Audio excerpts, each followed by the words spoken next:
kinde mokalo chien kata kinde mane William Ruto ne jalopo Uhuru Kenyatta ne gionge kod winjruok maber ahinya mano miyo kata Uhuru Kenyatta nokosiro William Ruto. Kata kamano penyo machielo bobedo nang'o momiyo romo makama ibiro mana gi sani. Kata kamano CPA George Magomba karwaki etwako kinyi makauno limbe makamano in korka kori nene yo machalo nade?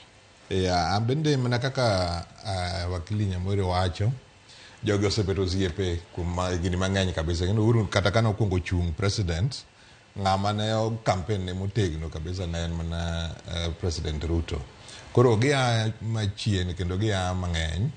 Piny bende nyalo mana dongo ka wantie gi joma chalo ka former presidents, joma ji oluoro e gweng' ka gweng' ma seche moko nyalo kwero kata mana ker ka piny dhi marach. Ng'eni ng'ato kaka Uhuru, ng'ato kaka Raila gin joma gima giluoro koro onge. Kidhi marach to ginyalo kweri. Ka wan gi jomoko madhi kamana 6-8 to ema nyalo guide jomokao telo. Lakini king'iyo statement mane gigolo ting'eni nitie pogre statement ma president ogolo gi president ma former president nogolo nitie pogruok moko matin. Koro an pogruok gi mana adwa ng'iye mokwongo anto kapar ni jogi nobet ni discuss climate change kaka Lwasi lokore. Maybe IEBC gima no makodhoga ni ok gidiscuss to bende en gik mathago ji kaka SHA kaka university funding model mago chal ni ne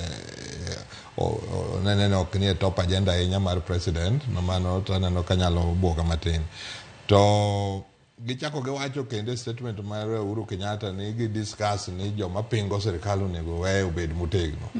Koro kane kanyo to ne Uhuru pare nang'o opingo broad based koso to koro mago to mana questions ma bende napenjra lakini kichake ng'iya in context to gik mang'eny nyaka ne gidiscuss to ok giwacho en commission manonego keti mar state capture mang'iyo kaka ne okwele sirikand Uhuru en cabinet positions ma bende ni nono zani ma seche moko inyalo dwar ni mondo bende oketie to gi kaka onyalo konyo jatend piny control jalupne manyicha nogolo. Koro anena siasa pod dhi mbele jatend piny campaign 2027 kaka nene. To nyaka sani wakili Nyamori kaduoke etwako kinyi makawuono influence mane ma jatend piny machon Uhuru Kenyatta pod nitiere gode pacho kae mana kaka isewacho ni gino siepe en kachiel kod William Ruto gisebedo siepe kuom kinde mathoth. Kata kamano kwang'iyo moko kuom weche makoro ne giwacho ni ne gitwake mano bedo kod kweth maketo piny owacho mabedo motegno ahinya weche mag demokrasia kachiel kod chugo kata IEBC. Uhuru Kenyatta nitiere kod influence mane kata duol mane e weche matimore pacho kae makoro no chuno mana jatend piny William Ruto dhi olime achiel kachiel e dalane mar mondo mi gipor weche makamago. One, former President Uhuru Kenyatta en ng'ama nosebedo ker mar Kenya.